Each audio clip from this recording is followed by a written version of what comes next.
A few years ago, I had a book that I had written. It is in the form of a PDF, and I put it on my website, and I connected it to PayPal, connected it to my bank account, and so on, and connected it to my phone.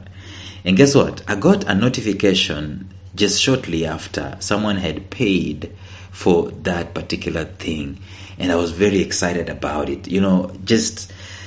I can't begin to tell you how exciting it is to know that you're earning unconventionally. And that's why I'm discussing the idea of purpose to profit. Getting the things that you're good at, the natural gifts and natural talents that you have, your calling, your passion, and putting it into products so that you can monetize that and you can use those products to serve this world, and people can actually pay you for it. It is a revelation. It is something very exciting. And today I want us to talk more about purpose to profit, and what exactly is one of those most obvious things that we need to do and monetize our purpose. Things that very many people are not doing. Stay tuned.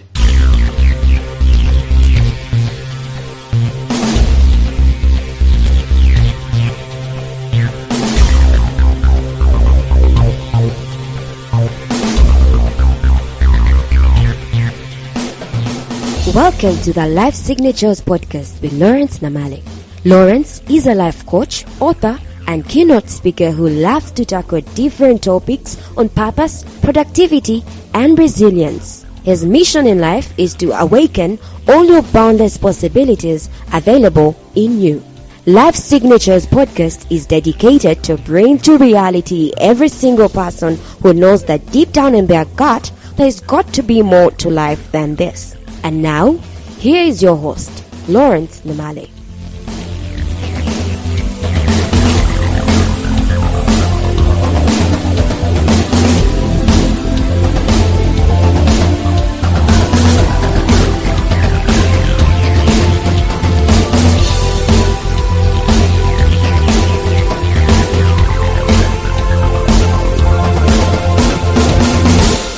Somewhere around 2010, a passion came into my life that I had not set out intentionally to have. It came as a result of me trying to be the best manager that I could be, because I was overseeing over 40 people scattered around the country, and my job that I had created for myself was basically to make sure that these guys are the most inspired, most productive people. And I started doing research, and the more I was researching, like I told you in the previous episode, that research is very extremely important. The more I leaned into this research, the more I kept being drawn into the human potential industry, and the more I kept being drawn into the life of coaching. And I guarantee you, I swear, I had not known what coaching was by that moment in time. I did not know that there was an existing industry, multi-billion-dollar industry a year called coaching industry. And that's why I started calling myself coach, and I started doing these things. And in fact, I moved from coaching my own team to start coaching other people out there, and people started paying me for it. I was excited, and as they were paying me, some of the things that, it is a revelation to get paid on the thing that you are actually passionate about. And it's a major problem there, by the way. You know why? Because at times, when you are being paid for what you're passionate about, at times you tend to underquote. At times you tend to even make an apology for it. Have you ever seen a very talented, gifted guitarist on the streets contend to receive some few coins in his guitar bag as he's playing? Because the guy is so gifted, so talented, and he's thinking that, no, this thing, I shouldn't even be paid for this. I'm not working, so to speak, they think. I'm digressing. My point is that it is a beauty, it is a joy, it is an absolute revelation for you to finally imagine being paid for what you're passionate about. Imagine being paid for what you're good at. Imagine being paid for what your calling is. Imagine being paid for your own ideas. It is joy unspeakable, so to speak. And I know that might sound blasphemous, but it is the truth. It is joy to be paid for what you are good at and for what you have been called to do. But I've discovered something, like I've shared with you in the past 2 episodes. We are living in interesting times where it is possible for everyone who has a gift and a talent, for everyone who has an ability, everyone who has a calling and a passion and ideas, it is possible for them to have their own platform.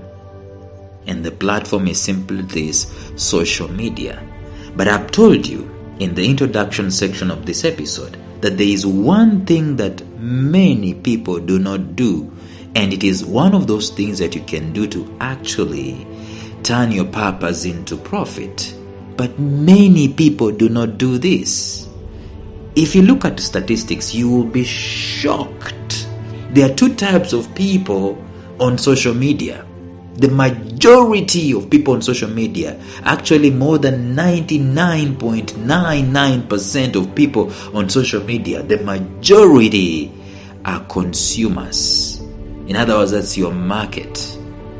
And the minority, 0.0 something, they are the producers.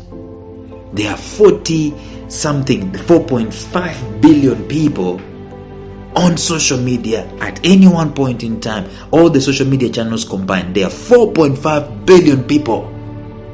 But less than 100,000, I think, are producers of content.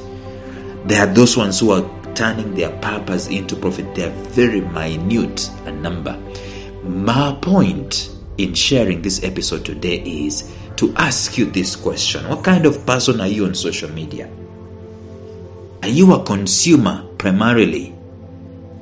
Or are you a producer primarily? And I'm using the word primarily strongly and deliberately, because it is easy for us to oscillate between those two. I am talking about primarily. When you go on social media, are you going there as a producer, or are you going there as a consumer? That is going to make the difference between turning your purpose into profit.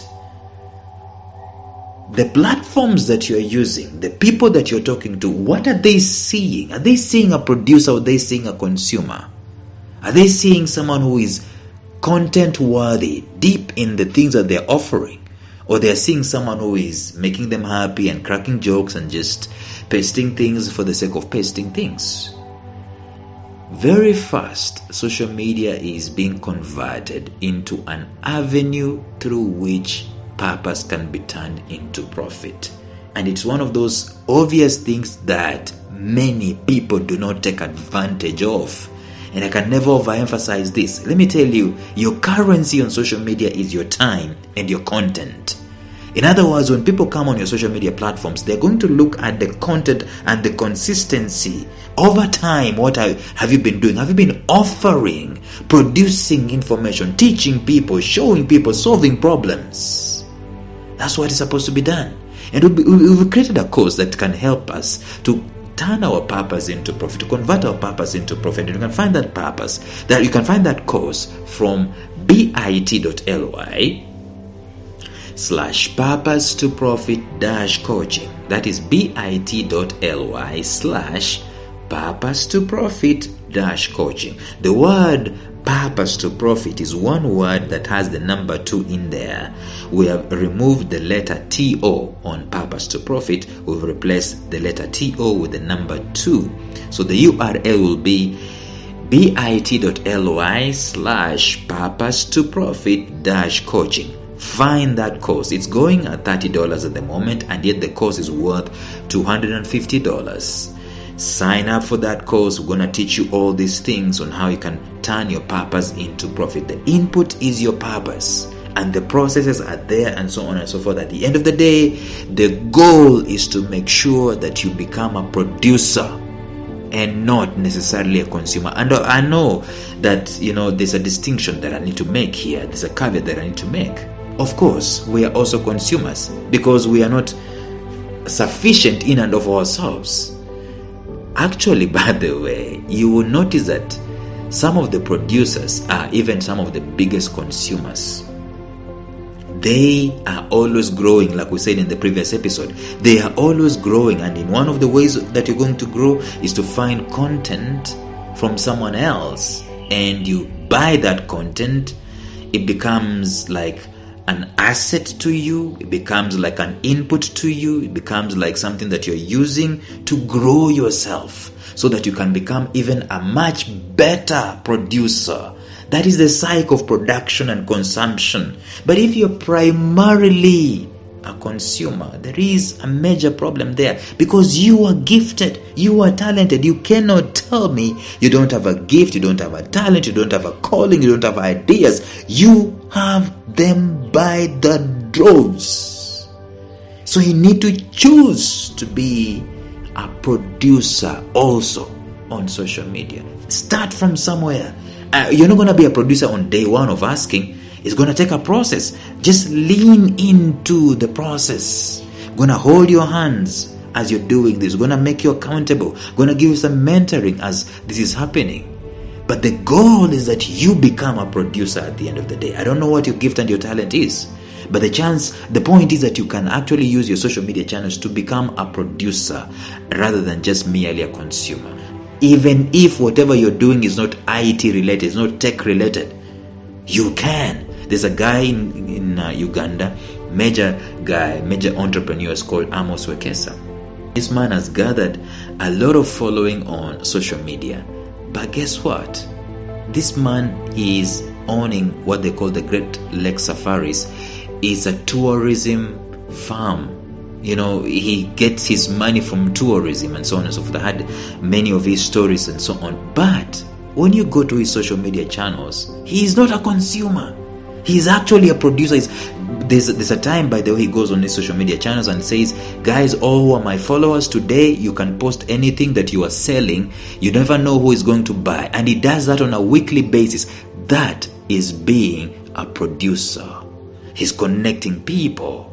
He's using his social media channels to talk about his farm, his tourism, and so on. He started a yacht, some kind of yacht that is moving from one end of the Lake Victoria to another, a luxurious thing, and people can pay some money and they can have fun. He's using that as a producer. And so let us be vindicated by that. Let us start looking at our social media channels and ask ourselves this question: am I a producer or am I a consumer? What am I selling? What difference am I making in the lives of people? What am I doing to turn my purpose into profit? Whatever it is that I'm passionate about. Am I passionate about drawing? Am I passionate about books? Am I passionate about speaking? Am I passionate about children? What am I doing with my social media channels to convert that passion into profit? That is one of the biggest questions, and it's going to result in you identifying who you are. It's just, black and white. Either you're a consumer, primarily, that's the keyword, remember, or you are a producer, primarily. If you are converting your purpose into profit, I would rather that you are primarily a producer with your social media channels, and I want you to start doing that. It's gonna take some time, but as the time goes on, guess what is happening? You are using the platform, and remember, a platform is just an elevated place where people can be able to see you and they can receive from you whatever it is that you're saying. So as you keep producing, your platform keeps rising and rising. Consistency on social media with being a producer is absolutely important, because people remember. People can remember. If, for example, you position yourself as this kind of an expert in something, people remember you for that. You had better consistently represent that, because when you start doing something that is absolutely different and you forget about what you had presented yourself to be, people look at you and they feel like, hey, what is going on with this guy? He's trying this, he's trying that, might be funny. So stay consistent with your social media channels as a producer. You will thank me later. you feel joy when your social media channels start. It's always a joy when your name is mentioned whenever someone is asking a question in your niche and your name is mentioned. I don't know how many times people have come to me because of what I'm doing on social media channels and they've mentioned my name. I don't know how many times I've made business because, in fact, there's some people I have never met, never talked, but they have actually recommended me for some businesses because of me being a producer primarily on social media. And I do acknowledge that I can up my game. I should up my game actually, even as I'm talking, and that's going to be done. But the challenge is on you. What are you going to do? I'll see you. Bye-bye.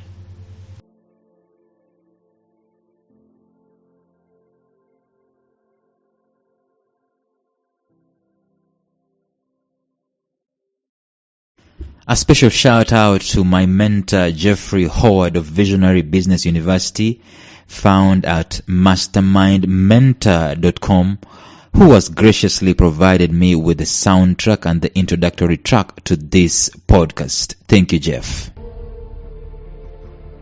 Thank you for listening to Life Signatures Radio. If you enjoyed today's show, subscribe to Life Signatures Radio on iTunes, Stitcher, or visit our website at lifesignatures.libsyn.com. Life Signatures Radio, fresh, clean, and inspiring.